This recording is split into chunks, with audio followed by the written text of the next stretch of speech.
In 2025, Prada did not just buy a brand, it swallowed Versace, spending over $1.3 billion on a house famous for fearless glamour, right as luxury spending started to chill.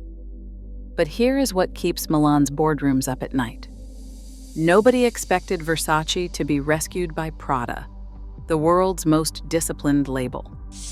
Is this a last chance revival? Or is Versace about to lose its soul for good? The numbers and the risk are bigger than any runway headline. And what happens next could rewrite the rules for every luxury giant.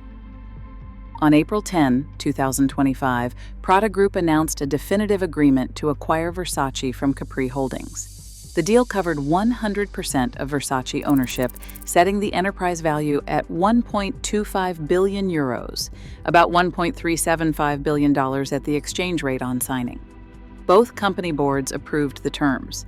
The agreement was subject to the usual regulatory reviews and closing conditions, and Prada and Capri signaled the transaction would finalize in the second half of the year. By December 2, 2025, Prada confirmed the acquisition had officially closed. All required regulatory clearances had been received, including from European, US, and Asian authorities. The final cash consideration was subject to adjustments for working capital and financial position, but the headline figure remained €1.25 billion, paid in cash. Headlines sometimes swapped euros and dollars, but the filings and official statements locked in the amount as €1.25 billion. This was not the first time Versace changed hands. In 2018, Capri Holdings bought Versace for roughly €1.85 billion. That means Prada purchase price in 2025 was about 34% lower than what Capri paid 7 years earlier. A rare dip for a brand with that level of global recognition. The timing lined up with turbulence in luxury, when valuations across the sector were under pressure. For Prada, the deal represented its largest acquisition since going public, and the biggest single buy in its 112-year history. Behind the scenes, the funding was clear-cut. Prada financed the acquisition with €1.5 billion in new debt, split between a €1 billion term loan and a €500 million bridge facility. The company kept cash reserves and undrawn commitments for flexibility, but the message was unmistakable. This was a leveraged bet, not a cash purchase, and that turns the turnaround into a financial obligation as much as a creative one. The dates, price, and structure are now on the record. Those facts matter before any talk about why either side made the move or how Versace will be run under Prada ownership. Official statements anchor every number in this story. When you see a deal figure or a leadership change on screen, it was drawn directly from company filings, press releases, or coverage from Reuters and the Associated Press. Headlines can spin, but in luxury, the paper trail matters, especially when billions and brand legacies are on the line. Throughout this documentary, whenever a fact is drawn from a specific source, it is called out clearly in the lower third. Announced by Prada, reported by Reuters, or according to AP. That is not just for show. It is the difference between rumor and reality, especially in an industry where speculation can move markets and careers overnight. Now a quick question for everyone watching. Do you think Prada's approach, measured, disciplined, and sometimes ruthless, can actually revive a house as wild as Versace? Or does it risk sanding off everything that made Versace famous in the first place? Drop your take in the comments. If you want more stories that cut through the spin and get to the real business behind luxury headlines, subscribe to Luxury Meltdown now. Your questions and opinions shape what we dig into next. Subscribe and stay part of the conversation. Every fact you have heard so far is sourced and checked. Every chart, every quote, every timeline was pulled from filings, press releases, and direct reporting. That is how you separate the drama from the data. And in a deal this size, trust in the numbers is the only thing keeping the story honest. Let's get into why Capri walked away from Versace, and why in luxury, even a legendary name can become a liability. Capri Holdings faced a reality check in late 2024. The company's planned merger with Tapestry, parent of Coach and Kate Spade, collapsed after the Federal Trade Commission blocked the deal. Suddenly, Capri was on its own, public, and under pressure to prove it could stand alone. The numbers did not help. Versace, once the group's trophy asset, posted a 15% revenue decline in the third quarter of fiscal 2025. That kind of slide is not just a bad quarter, it is a warning light for investors and lenders.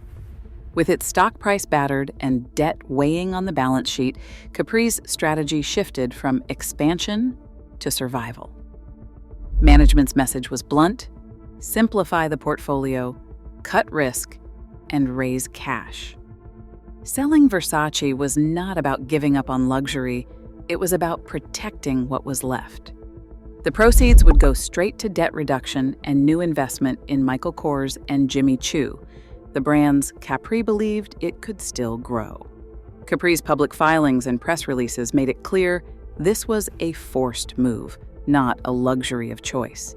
The company needed to show Wall Street it could pay down obligations and focus resources where the payoff looked stronger. In an era when luxury demand is softening and scale is everything, holding on to a struggling house with shrinking sales was no longer an option. For Capri, letting Versace go was the cost of staying in the game. Prada's move wasn't just about adding another logo to its portfolio. For years, the group built its reputation on caution, organic growth, careful brand nurturing, and a deep belief in slow, disciplined expansion. The company's last major acquisition was more than a decade ago, and even then, Prada preferred to refine rather than overhaul. This history makes the Versace deal stand out. It's the largest purchase Prada has made since its initial public offering, and the biggest in the company's 112-year story. So why take the risk now? Versace offers something Prada can't manufacture in-house, instant global heat. Where Prada is synonymous with intellectual cool and understated luxury, Versace comes with a built-in audience, a reputation for spectacle, and a visual identity recognized from Milan to Miami. According to Reuters, Prada's leadership described the acquisition as a way to expand its customer base quickly, an opportunity to reach markets and demographics that traditional Prada lines don't always capture. Prada's top executives, including Chairman Patrizio Bertelli and Chief Executive Officer Andrea Guerra, called Versace a strongly complementary addition. In their words, there is no overlap, just untapped potential. The idea is to use Prada's operational muscle to relaunch Versace, unlocking value that Capri couldn't realize. The bet is clear. By plugging Versace into Prada's disciplined platform, the group gets scale, reach, and a new growth engine at a moment when organic expansion looks slow and risky. The ambition isn't just to own Versace, but to make it perform at a level that justifies the leap. For Prada, this is a shortcut to scale and a test of whether its patient, methodical approach can revive a brand known for taking risks. Prada's 1.5 billion euros financing package for Versace is not just a footnote, it is the clock ticking behind every decision from here on out. The deal is split cleanly. A 1 billion euros term loan with a 5-year maturity and a 500 million euros bridge facility usually meant to be repaid or refinanced within 2 years. That is not a leisurely timeline. In luxury, debt is not just a number on a balance sheet, it is a deadline. Every euro borrowed demands monthly interest, quarterly updates, and annual results. A Milan-based retail credit analyst put it bluntly, when a fashion house borrows at this scale, the product is not just clothes anymore. The product is cash flow. Versace has to earn its keep fast. At typical sector rates, Prada faces 75 million to 100 million euros in annual interest payments before even touching the principal. That means the runway for creative experimentation is short. Miss the mark on a collection, and the pressure to deliver doubles by the next season. The bridge facility is the real wild card. If Versace's turnaround is not quick, Prada will need to refinance or pay down that 500 million euros chunk in less than 24 months. The term loan gives more breathing room, but lenders will be watching key metrics, sales growth, margin recovery, and inventory discipline, like hawks. In luxury, patience is expensive. With 1.5 billion euros on the line, the true risk is not just whether Versace can be revived, but whether it can do it fast enough to keep the debt from becoming a drag on the entire Prada Group. Prada and Versace are more than just two names on a contract. They are opposites in almost every way that counts. Prada built its empire on restraint, clean lines, muted palettes, and an intellectual cool that turns away from the obvious. A Prada bag is a quiet signal. The triangle logo, the nylon, the refusal to chase trends, these are codes for people who want luxury to whisper, not shout. Versace is impossible to ignore. Gold Baroque prints, Medusa heads, black and gold storefronts that look like movie sets. Versace's core identity is spectacle. Red carpets, supermodels, and glamour that does not just walk into a room, it takes over. The brand is built on being instantly recognizable even from across the street. You see a Versace dress, and you know it is Versace. This is the creative gamble at the heart of the deal. Prada's discipline could bring order to Versace's chaos. But at what cost? If the Medusa loses her edge, Versace risks becoming just another luxury label, polished, profitable, and forgettable. The codes that made Versace famous, the wild prints, the drama, the unapologetic flash, are the very things that could get sanded down in the name of consistency. Prada's long-game approach values control and longevity, while Versace has always thrived on risk and heat. The stakes are not just financial, they are cultural. If Prada pushes too hard, the world could lose one of fashion's boldest voices. But if it does not push hard enough, Versace could keep sliding into irrelevance. The next chapter is not just about numbers, it is about whether two clashing philosophies can survive under the same roof. Versace was already running hot before Prada even took the wheel. In early 2025, Donatella Versace stepped down as creative director after more than 2 decades at the center of the brand's image machine. She did not disappear. Her new title became Brand Ambassador, a move that kept her name on the masthead but took her out of the design studio. Into that vacuum stepped Dario Vitale, an insider from Prada's own orbit with experience at Miu Miu. His appointment, effective April 1, 2025, was meant to signal a fresh start and a bridge between Versace's legacy and Prada's vision. But the ink was barely dry on the acquisition when the next headline landed.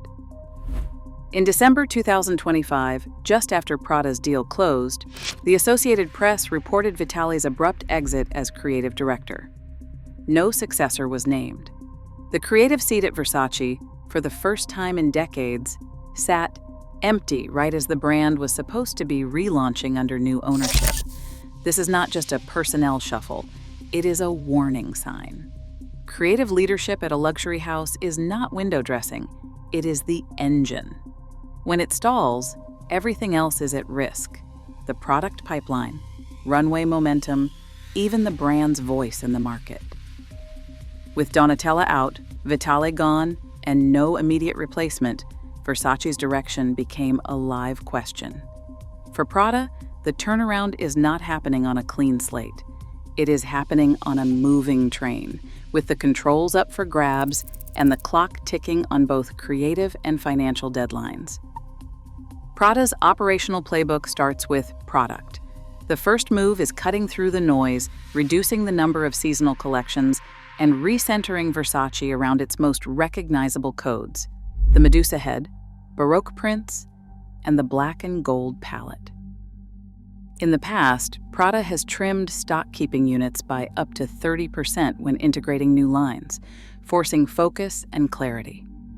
For Versace, that means fewer scattered ideas and more discipline around what makes the brand unmistakable. Retail comes next. Prada's team is known for forensic store audits, analyzing every location's profitability, closing underperformers, and tightening up inventory. That approach will hit Versace's global footprint hard, especially in regions where outlet discounts have diluted the brand's value. Expect a shift toward direct-to-consumer sales, stricter markdown policies, and a sharper line between flagship experiences and wholesale channels. The third lever is image. Prada's marketing chiefs have a history of rebuilding brands through bold campaigns and runway moments that reset the narrative. For Versace, this means a reboot of celebrity partnerships, a fresh take on Milan Fashion Week, and a push to make the brand feel urgent again, without losing its edge. Every lever is about making Versace perform, not just exist, with the clock already ticking on results. Every major luxury deal leaves a scoreboard behind. For anyone tracking Versace's fate under Prada, the real signals start now. Same-store sales growth will be the headline number. Did Versace finally stop shrinking and start pulling in new customers? Gross margin tells another story. If discounts keep rising, brand value is slipping. Inventory days reveal how fast product is moving, or if warehouses are filling up with unsold styles. Discount frequency and markdown rates show whether Prada's retail discipline is actually sticking, or if old habits linger. Watch the split between wholesale and direct-to-consumer sales. A shift toward Prada's preferred model means tighter control and better margins. Store openings and closures will map where Prada is betting on growth and where it's cutting losses. On the creative side, the appointment of a new creative director is a critical signal. Does Prada double down on discipline or bring in a wild card to reignite Versace's edge? Social media engagement, search trends, and press reviews will measure if Versace's image reboot is landing. This is the consolidation era's scoreboard. Every metric is a clue to whether Prada's gamble is paying off or if the industry's new normal is just more risk, more noise, and more brands in play. As luxury giants borrow billions to chase growth, the stakes for icons like Versace sharpen. Creativity must deliver, or debt does the talking. In 2026, every seasonal misstep is a boardroom risk, not just a fashion faux pas. The future isn't just about who owns the crown, but who can actually make it shine. Drop your verdict below.